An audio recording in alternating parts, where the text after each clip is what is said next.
Be seated.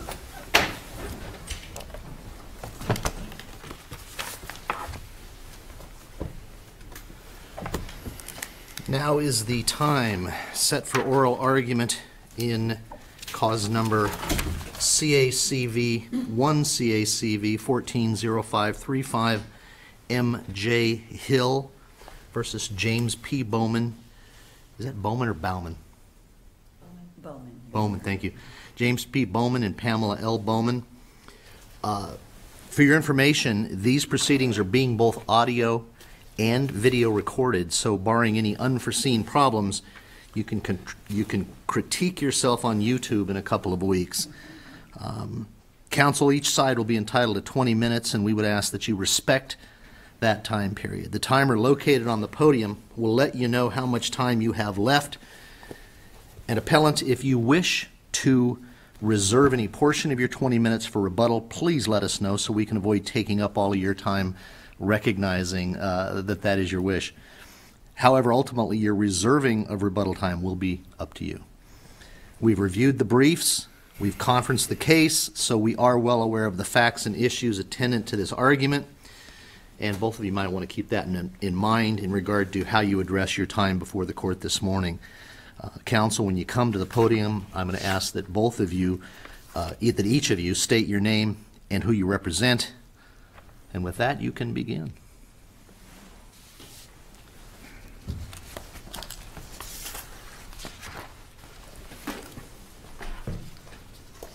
I'm going to attempt to reserve 5 minutes for rebuttal, but I have a lot to get through. May it please the court, my name is Cindy Starkey. I'm here on behalf of plaintiff and appellate M.J. Hill. I know you're aware of the facts, but I'm just going to go over a few of them briefly. M.J. Hill and Mr. Bowman are both part owners of two companies, Above and Beyond Delivery, Inc. here in Arizona and Above and Beyond Delivery in Hawaii. Because Ms. Hill is a minority shareholder, Mr. Bowman is a majority shareholder in both companies. Because they have a Hawaiian company, they would go there quarterly to take care of business, inspect the premises, do whatever they need to do, conduct business. They were invited to golf in a charity event that one of their clients was putting on, so they made sure, they really wanted to golf in it, they're both avid golfers, so they made sure that they were in Hawaii for their regular quarterly meetings so that they could golf at the event. So they go to Hawaii because they have individualized business interests there. Correct. They recognize the timeliness of their going to Hawaii being consistent with the golf tournament, and so they decide what? So they decide, we're going to schedule our regular quarterly meeting to coincide with the golf event. So they go to Hawaii, to Above and Beyond Delivery, Hawaii. They do whatever they need to do for a few days. That's in Mr. Bowman's affidavit. They conduct their business, and then they take a trip over to Turtle Bay Resort to golf in the golf outing. And when did Ms. Hill arrive? She arrived with Mr. Bowman several days before and did the business with him for Above and Beyond Delivery Hawaii. She's also part owner of that company. Okay. Minority shareholder, and he's the majority shareholder. So the client that they're golfing in this tournament for is an existing client already of their company. They go and golf, they finish the last hole, they're getting ready to head to the clubhouse, and Mr. Bowman has been drinking during the course of the playing in the tournament, and he's intoxicated. She's riding as a passenger in the golf cart that he's driving, and he drives in a reckless manner such that she falls out and she fractures her foot and her ankle in 3 places. So she's seriously injured. While she's recovering, she has to go back to she comes back to the States, to Arizona. She has surgery on her ankle. While she's recovering, she talks to Mr. Bowman and she says, do I need to file a workers' compensation claim? And he says, it doesn't matter. I don't care if you do or not. You have good insurance and the company's going to take care of you, so it doesn't matter to me. Part of her job responsibilities is handling the workers' compensation claims and things for the company. So she calls the insurance carrier that she has a relationship with and says, this is what happened while we were in Hawaii. Do I need to report this? Does the company need to do anything? Do I need to make a claim? And the representative of the carrier says, let me get back to the underwriter and let me talk to him, and then I'll tell you, you know, what I think. He calls her back. I think his name was Jeremy Gotham. It's in her affidavit also. He calls her back and he says, you know what, this wasn't work related, so you don't have to do anything about it. She doesn't think anything more about workers' compensation. Now, this is the insurer. The carrier. It's not Mr. Bowman. No, it's MJ Hill is calling the carrier, and he's telling her, I've got to check with the underwriter. He checks with the underwriter. He calls her back. He says, no, it's not employment related. Don't worry about it. So she doesn't even. This wouldn't be the first time that an insurer has said something's not covered when it is. I wouldn't say that absolute deference on that phone call is really relevant to the issues in the case. I would agree that she probably should have not deferred to him because the insurance company has an interest in not having a claim arise. And so, you know, maybe she should have thought through it more clearly, but she didn't. She had a relationship with him. She'd worked with him before. She just, you know, she told him what happened. He told her, you don't have to worry about it, and she didn't. So, you know, whether that was right or wrong, you know, in retrospect, it certainly was incorrect. So an aspect of her employment included understanding and applying workman's comp standards? Is that correct? I mean, you said earlier that she had worked with workers' comp. She, part of her responsibility, and that's actually in the oral argument transcript that the lawyer said, not that Mr. Bowman said, but part of her job responsibilities were, you know, submitting workers' compensation claims. She was very proud that they had a really good record of safety record and didn't have a lot of workers' compensation claims.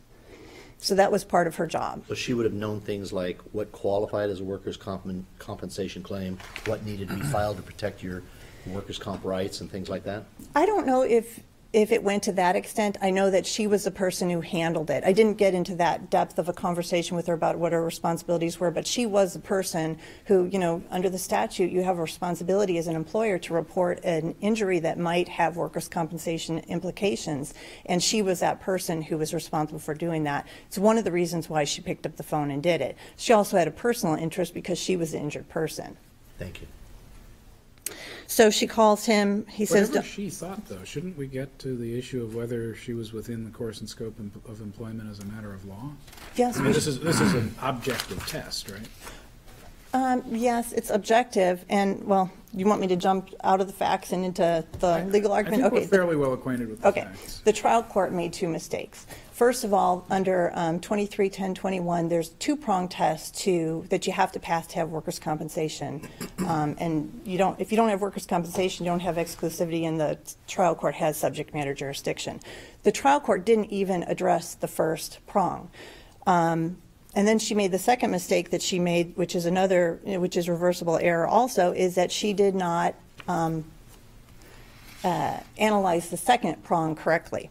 But let's talk about the first prong first. And that prong is, did it arise out of employment? And that's basically a causation question. Is there a causal connection or causal link between the injury and what caused the injury and her employment? And basically, the courts say they analyze that as, is the risk of injury inherent in the job that she's performing, or is it incidental to? Inherent is easy. It's like you're not suggesting that it should be interpreted to say that people in non-risky jobs don't get workers' comp. No, not at all. But the test is there has to be enough of a causal connection between the risk that they're taking in their job and the injury. So if the risk is inherent in their job, the first prong is always I'm sitting satisfied. here at my job right now. I'm aware of no risks, but if the ceiling falls on me, that's positional risk. So because you're where you are and the ceiling falls in and you get hurt under the positional risk doctrine, you're the first prong of the test is covered. And if she hadn't been in the golf cart with her employer at a tournament to meet with the folks from Foodland. Right. And I would submit to you that if she was hit in the head with a golf ball by Jim Bowman, not because he was intoxicated and not because he was doing anything negligent or incorrect or whatever, if she was hit in the head with a golf ball, then the positional risk doctrine would apply and the first prong would be satisfied. The second prong wouldn't. You still wouldn't get to workers' comp because the second prong wouldn't be satisfied, and I'll talk about that in a second. But that's the positional risk doctrine. It's not a risk that's inherent in playing golf with a client or with your co-partner that you're going to fall out of the cart and hurt yourself. The reason why she fell out of the cart and hurt herself is because he was intoxicated and he drove recklessly, and she flew out of the cart and she hurt herself. But it's not incidental to or inherent in golfing with your partner or clients. To follow up on Judge Swan's question, though, if the ceiling falls and hits him in the head, that's attributed to negligence to someone else. How's that materially different than the injury involving a golf cart dealing with clients of these companies? Well, the positional risk doctrine only goes to the first prong, and he would be covered for workers' compensation, and if it's somebody else's negligence, not his employer's, then he can go out and sue that third party. If it's the negligence of the court, then he can't. Sorry, but it doesn't even matter if there's negligence, does it? I mean, the ceiling Doesn't matter. could fall on my head because the building got hit by lightning or something, and nobody was at fault. But that's the purpose of workers' compensation, is you don't have to prove negligence. That's exactly right. The workers' compensation scheme is meant to be as broad as possible to protect employees if they're injured in the scheme of their employment. The problem is that this case isn't just an employment case, it's a recreation case. And when you have recreation and employment together, you have to separate out if it's more employment or more recreation. Well, and that but gets that's to the second question. test. That gets to the question of certain types of occupations. You know, there are people, salespeople, business developers, lobbyists. You know, people whose jobs often consist of cementing social bonds. So how is the fact that she might have been having fun relevant? It's relevant because you have to look at whether her employment, the reason that she got hurt, the cause of her getting hurt, was it significantly tied to her employment or not. And we will grant you that part of her job responsibility was business development.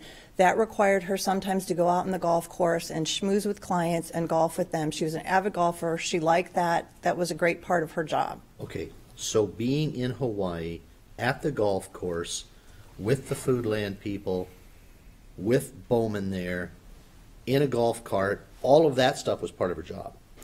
She was not with Foodland people. The client did not show up at the event. And That was the intent.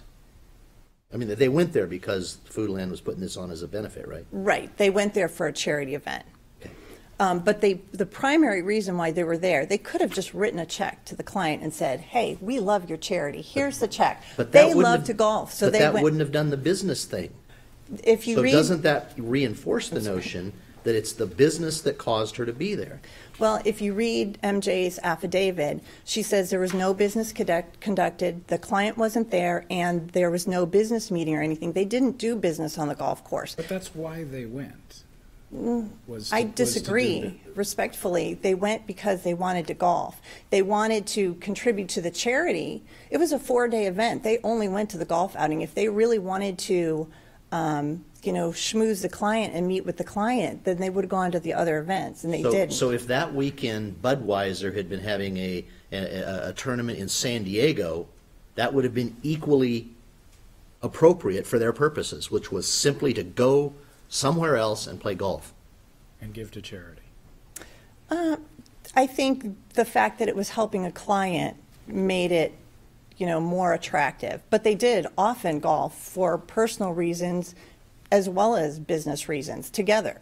I mean, she didn't only golf with Mr. Bowman just on business. They were close friends also. But it doesn't matter what she did other times. She was golfing on business here when she experienced the injury. They chose to go to this to schmooze the client. The fact that the client didn't show up is, I guess, unfortunate for business, but they were there to schmooze the client. And I assume that the charitable donation was not purely detached and disinterested generosity. And I will grant you that was a little part of why they showed up, but the primary reason was to golf. They wanted to golf in this event. You can see that because it's not in the record, and I'm constrained by the record. They knew the client wasn't going to be there. they were hoping they'd garner some goodwill from going there and contributing to the charity. But if this was a business-related more than pleasure-related, and this goes to the second prong of the test and the trucker insurance exchange, the fifth, factor that you look at, if they were truly all about business, Mr. Bowman wouldn't have been highly intoxicated. If you're going to promote your business, put yourself out there, make contacts, show you're a good company and you should come to us, you're not going to be so highly intoxicated and driving your golf cart so recklessly that you throw your partner out of the golf cart. Really? I don't think that makes for good business. Well, you might be absolutely right that it's not best practices, but as the 3 martini lunch may have declined in popularity, it still exists. That's true, but I would just submit that if they were really both there to primarily for business and not for personal pleasure, he would not have been drinking heavily.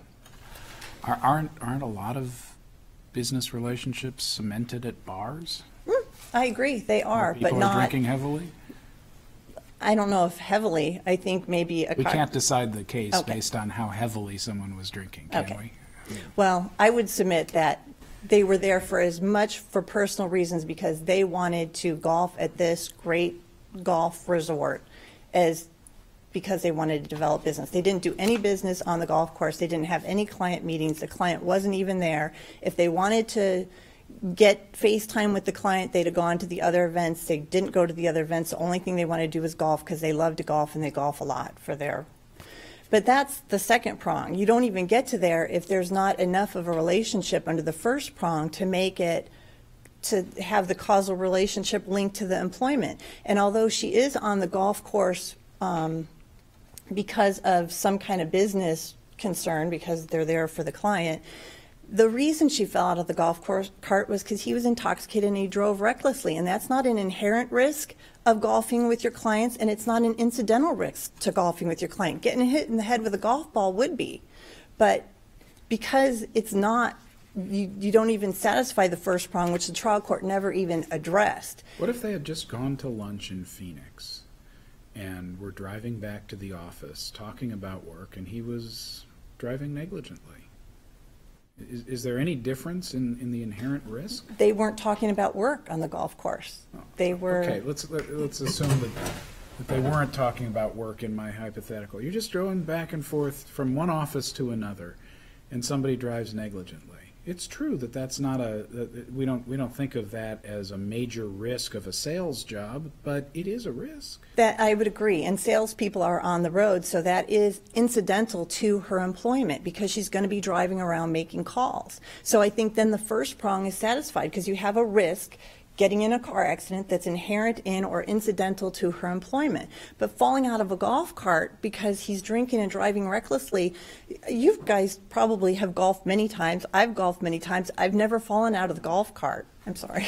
I've never fallen out of the golf cart. That's just simply too attenuated. It's not connected. There's no causal connection. So the first prong is never even satisfied because it's not inherent in her employment or incidental to her employment, the risk that she's going to fall out of a golf cart. But is the issue falling out of a golf cart, or is the issue being injured in the course of employment-related activities?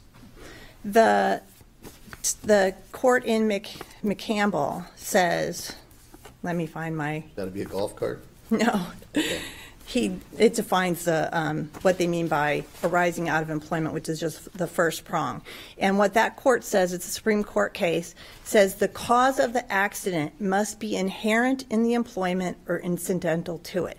The cause of the accident here, the cause of her injury was falling out of the golf cart. Just like being in the car accident on the way home Right, from lunch. but that's incidental to and inherent in because she's a salesperson, she's riding around all the time. Incidental or inherent? If we take inherent out for a minute, isn't it incidental to the fact that she was participating in a work activity that... The way that I, in my mind, tried to figure this out is if it's inherent or incidental, it's foreseeable. You can see a connection between this person is a salesperson, which means she's going to be out driving around in a car. This person is a crane operator, so he might get hit by the boom of a crane. That's incidental to. That's a case that the Illinois case that the McCampbell court looked to say what's incidental. But I if think he's it's a crane about operator, foreseeability. If he's a crane operator and he goes down to the cafeteria and one of his co-employees trips him as a joke, he's still covered. Correct. Even though that's not a risk that one would ever contemplate. That's correct, because that's the positional risk doctrine. And that positional risk doctrine says if it's something neutral causes the injury, like a raving lunatic, a stray bullet, somebody sticking their foot out, you're struck by lightning, the ceiling falls in on you, that's a positional risk, and then that is covered. The other positional risk cases are unexplained injury. You know, the person's dead, you have no idea how the accident happened. The truck driver has a fractured skull, he's still driving around in his truck. We don't know how it happened because he's, injured. And then the courts will presume that that first prong is satisfied under a positional risk case, and this isn't that a positional risk case because we know what caused the harm, and it was that he was drinking, and he drove so recklessly that she fell out of the golf cart, and that doesn't happen. It's not foreseeable that that's going to happen. So I'm almost out of time. If you have a couple more questions, though, I'd rather talk about your whatever questions you have. It's okay. Okay, I'm going to save 49 seconds. Thank you.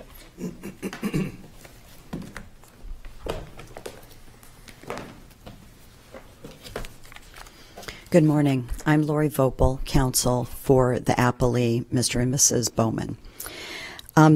First off, I do want to point out that workers' compensation, as we know, is not fault-based. It is causation is the focus, and that is why the arising out of and whether it is in the course of one's employment are the focus.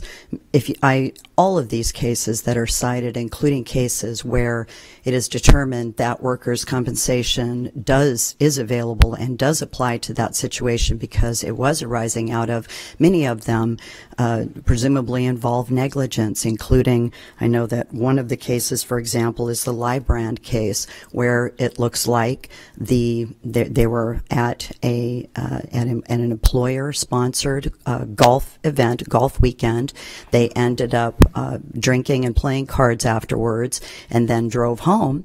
And one of the co-employees of the gentleman who was killed was driving the vehicle, and presumably they had been drinking all day. The issue of whether he was negligent or not didn't come into it. Wasn't even a factor, respectfully, and it's not in any of these cases for that very reason. The trial court judge applied trucking insurance, and trucking insurance deals both with the first and second prongs of the test. The fact that she did not, and the focus was really on whether the positional risk doctrine applied. That was really the argument below, but the trial court judge didn't even mention that. She didn't indicate either in oral argument or in her ruling that she relied on that. I think it is arguably applicable, but I don't even think you need to get that far here, because in the trucking insurance case, you'll see that if you look at, for example, the factors that deal with whether, an activity is in the course of one's employment, then it's obvious in some cases. That's the way it was in the trucking insurance exchange case, and I think that's the situation here. That it is clear that she was golfing, and that's the activity. The focus is on the activity, and if that activity is in the course of one's employment, and it's obvious that that's where the injury occurred, then automatically that first prong is raised. Counsel, I have a question. Yes, Your Honor. This is a trip that began stateside, involved an airplane to Hawaii, and a golf tournament. And everybody focuses on the golf tournament. Is it in the course of employment if she goes to the airport, gets on the plane for purposes of her employment, and the plane takes off, and she is injured somehow in flight? Would that not also be in the course of employment? Yes, Your Honor, it would under the Librand case. Why are we focusing on a golf cart and drinking? I agree with you, Your Honor. I think what I was trying to do was just kind of address that point. I was trying to move this into a little different aspect. And I'd like to go there too. Your position, though, that an in-flight injury could trigger compensation, then I presume an injury in the hotel could trigger compensation. Yes, Your Honor, I think under the Lybrand case, that is true. Sleeping. Because the entire trip from start to finish was part and parcel of this job, of her job, which was they went both to inspect their Hawaiian business and they went to this golf tournament sponsored by a client. That may be an overly broad reading of workers' comp, because what you're suggesting then is that anybody who leaves home on an extended work trip is completely deprived of their rights to sue. No, you're correct, Your Honor, and that probably is an overbroad, and maybe Lybrand to that extent is somewhat. What they were trying to do in that case was read the workers' compensation statute in a way that was supportive of making sure that the employee received claim, because the employer was trying to say that under the going and coming rule, as if you're going to your job or coming back from your job, that's not covered. You know, I think in that situation, it really could be, you know, either way, because she is going, and I think it's arguable, frankly, that it could be either way in that situation. But here, that's not what happened. What happened is that they went over there on a very expensive trip to attend both to inspect their Hawaiian business and to attend and participate in the golf tournament that was sponsored by one of their clients of Above and Beyond Hawaii. That was a fairly new business that they had developed, and they were clearly trying to develop that business. She was a 30% shareholder, and it's clear under her job description and under her contract that business development is not one part, a primary part of her job. And to say that they knew that there wouldn't be Foodland representatives there, that's just not supported by her record. She doesn't claim that in her declaration. It was undisputed below that they anticipated that the clients would be there. They just ended up not showing up. And counsel for Ms. Hill even admitted during the oral argument that it really didn't matter. What mattered is that they anticipated that they would be there, not that they actually showed up. You also have a situation here where if I can, and I don't know if there's any dispute over this or not, there was certainly or appeared to be in the briefs, but with respect to the ultimate issue, I just want to be clear that, you know, I understand that the court reviews that de novo, but in terms of how the court views the record and the deference that is due to the trial court judge here, the Swichtenberg, I hope I'm saying that correctly, case applies. That is the situation at issue here. The Mitchell case, the issue of jurisdiction and whether workers' compensation was her only remedy, that wasn't even raised until the oral argument, you know, of that on appeal. So that really was a whole separate issue that had to do with whether the restatement master-servant theory applied, and that was dealt with on summary judgment. So all I was trying to do in my argument was to say, no, summary judgment, this shouldn't be reviewed as summary judgment. It is the more deferential standard that the trial court judge is entitled to resolve the factual disputes. And frankly, there weren't many factual disputes here on the questions that counted. No, but I'm curious, though, about the implications of this for other cases.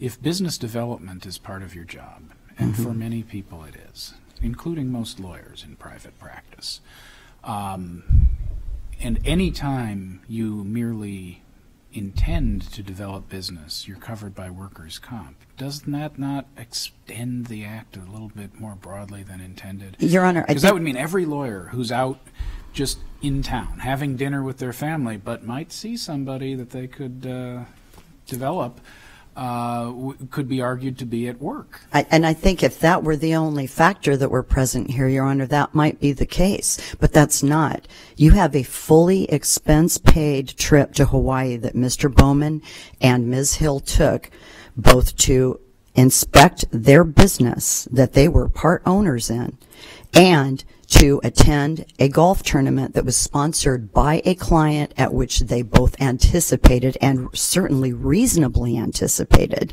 where this client is sponsoring it, would be there. And that is part and parcel of their goal. This was a $7,500 entrance fee. And there was no reason, frankly, for her to be there if the purpose, or for him to be there if the purpose wasn't for that, to create that goodwill and to develop the relationships. I think it's, again, they both anticipated that they would be there. And that wasn't just some, oh, well, I might see our client there. This was a client-sponsored event, and above and beyond, fully paid for everything. Counsel, am I correct that this was not taken as vacation time by Ms. Hill? That's correct, and that's a concession that was made below. She didn't have to take vacation. She didn't use sick time, and her compensation was directly tied to her ability to increase business, to develop existing business, and not just through commissions, but also through profit. This is she had a 30% interest in this company. And so as to the facts that really mattered here, it is more than just going to dinner, Your Honor, with your family and hoping that you might see a client and talk to somebody. That's really different than what was going on here. Everything was paid for. Everything was provided by this company. So presumptively, if she was an employee and she was not on vacation, then she was paid during the period of time that she was at the tournament? Yes, Your Honor.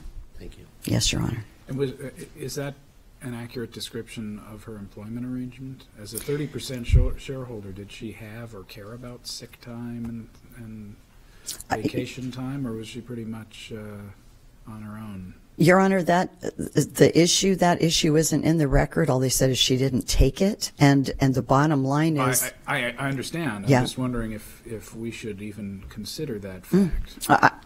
I don't think it is a factor. I think that what you look at really is the truck insurance exchange. There are a great deal of parallels here. Position was it that she did? We'll close this area with this, hopefully.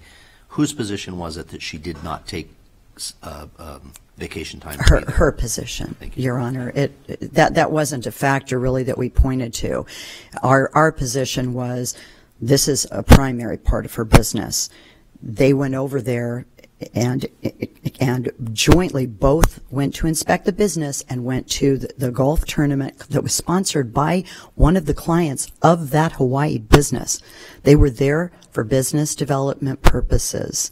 And it is very similar. In fact, it's even more on point and more within the realm of those factors than even the facts of truck insurance exchange, where basically you had a vehicle where, the information was that the employee liked to race cars and persuaded, his boss, hey, let's have a Jim Click sponsored car.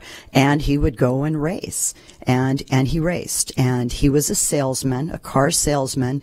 And they even made the connection there that he was compensated because of the fact that even though it was on a weekend and even though he was engaged in an activity that he enjoyed, that he could reasonably anticipate that he could have met people there who would have said, hey, you work at Jim Click, and and increase, maybe get a sale out of it and increase commission. That's how far removed that connection was in truck insurance exchange. So clearly if the court found it there, it applies here.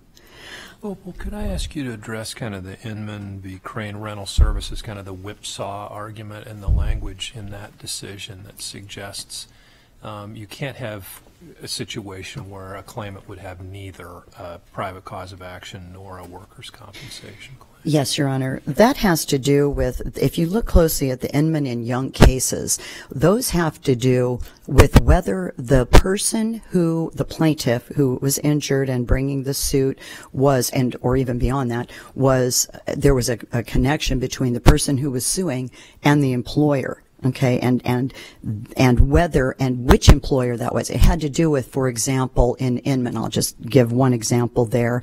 You had a an employee of a steel company whose services were lent effectively to a steel company, and he was negligent in his operation of this crane, and it ended up tipping over.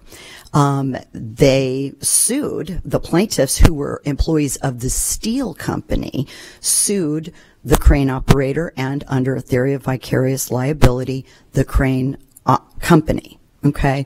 Now, because of the fact that even though because of the fact that the person was a lent employee, for purposes of it was so far out of the realm. First of all, there was no connection between the suit. In other words, there's no possibility that the steel company employees could ever get compensation from the crane operator company because he didn't provide them workers' compensation. It has to really do with the relationship and the relationship between those two things.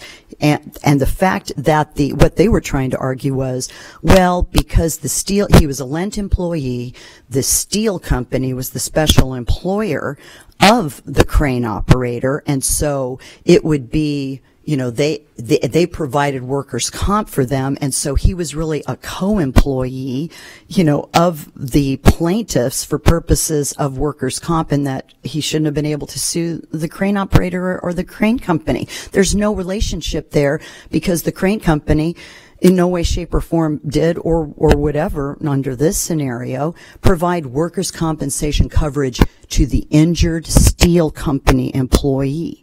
And you have a similar situation in Young, where the company property owner was seeking immunity from suit by third-party plaintiffs who were construction workers, where it was clear that company, it was neither the actual employee, the actual employer or a statutory employer, so they would not be providing them coverage. You see, it's not whether they get the benefit and whether the claim is honored, Your Honor.